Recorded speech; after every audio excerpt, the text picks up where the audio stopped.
مانسہرہ اور بالا علاقوں میں مانسون کی بارشوں کا سلسلہ دوسرے روز بھی جاری ہے۔ بالا کوٹ بھمبوڑہ کے مقام پر برساتی نالے میں سیلابی صورتحال کے باعث شاہراہ کاغان کو ٹریفک کے لیے بند کر دیا گیا۔ وادی کاغان جانے والے سیاحوں کی 25 سے زائد گاڑیوں کو حفاظتی اقدامات کے تحت آگے جانے سے روک دیا گیا ہے۔ مانسہرہ کی وادی سرن، وادی کاغان اور بالا کوٹ میں سیلابی ریلوں سے متاثرہ علاقوں کی بحالی کا کام جاری ہے۔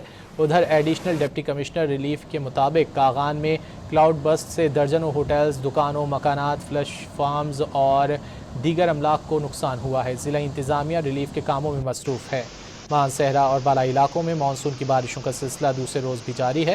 بالا کوٹ بھمبوڑہ کے مقام پر برساتی نالے میں سیلابی صورتحال کے باعث شاہراہ کاغان کو ٹریفک کے لیے بند کر دیا گیا ہے۔ وادی کاغان جانے والے سیاحوں کی 25 سے زائد گاڑیوں کو حفاظتی اقدامات کے تحت آگے جانے سے روک دیا گیا ہے۔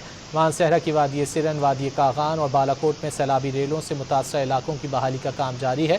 ادھر ایڈیشنل ڈپٹی کمشنر ریلیف کے مطابق کاغان میں کلاؤڈ برسٹ سے درجنوں ہوٹلز، دکانوں، مکانات، فش فارمز اور دیگر املاک کو نقصان ہوا ہے۔ ضلع انتظامیہ ریلیف کے کاموں میں مصروف ہے۔